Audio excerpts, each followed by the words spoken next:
What's up guys, Eric Clegg with Primal Tennis. This is the top 10 contenders at this year's Wimbledon. And I think this year's Wimbledon is going to be wild chaos. Upsets left and right. Got a lot of players coming back. A lot of big servers that skipped the French Open are going to be back. And for the first time in 25 years, there's going to be no Roger Federer or Rafael Nadal. So number 10, Frances Tiafoe. He's a player that shines in big moments and plays his best tennis against better players. A big game, very athletic. Reminds me kind of Carlos Alcaraz except without the amazing touch. And he just won the Stuttgart grass court title. And number 9, Alexander Zverev. He has all the tools to be good on grass. Huge first serve and great ground strokes, but he's a guy capable of beating anyone or losing to anyone. And he usually plays at least one really bad match every tournament. And then Wimbledon has also been by far his worst major, having never made a quarterfinal. And he's never won a grass court tournament before.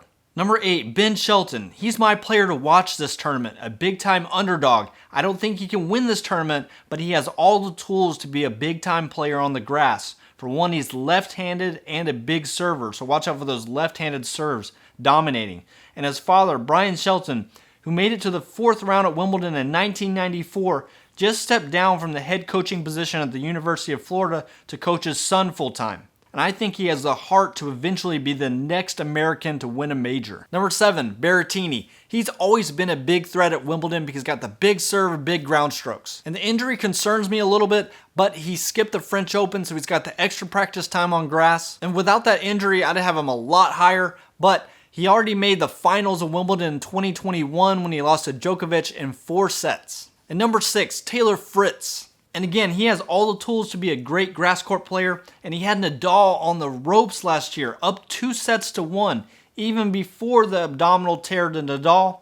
And then he ended up losing when Nadal was serving under 100 miles per hour, which was just very strange. But nevertheless, I think Fritz is going to shine this year. And number 5, Khachanov. He has had a great 2023 so far, making the semifinals at the Australian Open and the French Open quarterfinals, and is suddenly becoming a very veteran player and is one of the more consistent players on tour. He doesn't really have bad, surprising losses. He usually gets beat by somebody good. And I like that he plays good on all surfaces, and I think he's got a big-time game to make a good run at this year's Wimbledon. And number 4, Andy Murray. Okay, hear me out. I know what you guys are thinking. Why is he so high on this list? He has no shot to win this year. And I almost agree with you. I originally had Murray at number 10 on this list, but kept pushing him up one by one because he skipped this year's French Open and he got the early head start training on grass. He's going to have to come in unseeded, but this is his best shot for the rest of his career to win a major because next year he'll be 37. He's already won 2 Wimbledon titles. This is probably his best service, so it's now or never for Andy Murray. And other than Novak Djokovic, I don't see one player in this draw that is just an obvious win over Andy Murray. And he just won the Nottingham tournament without losing a set on the grass.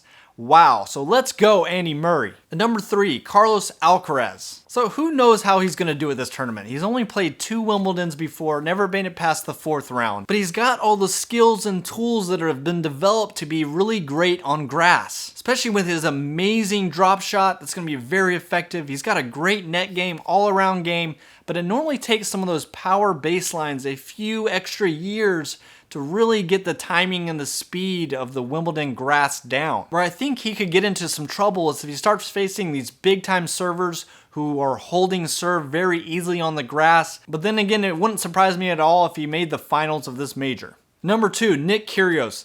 I think this is Kyrgios' best shot at ever winning a major. He skipped the French Open, so he's been practicing on grass for quite a while now. And grass is by far his best surface, and he's still ranked in the 20s, so he's going to be seeded, which is very important for him, avoiding those big dogs early in the rounds. The real question is, which Nick Kyrgios are we going to get? And it also wouldn't surprise me that much if he lost early. For example, last year he had a 5-setter with qualifier Paul Jubb in the 1st round, and then a 5-setter with Brandon Nakashima in the 4th round. Players he should beat rather easily on the grass. But he is capable of beating anyone, any day, including Djokovic, if he's really focused and hungry.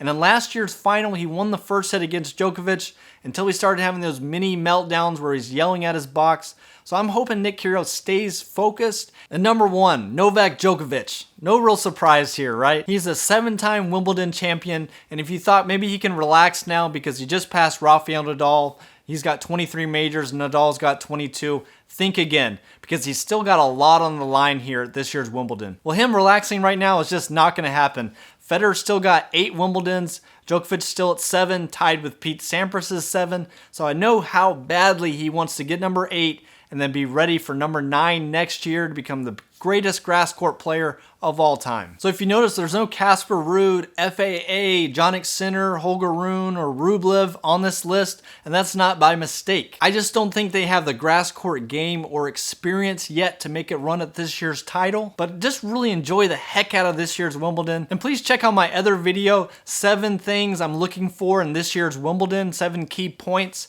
And like this video and subscribe to the channel, and I hope to see you out on the court soon. Ciao.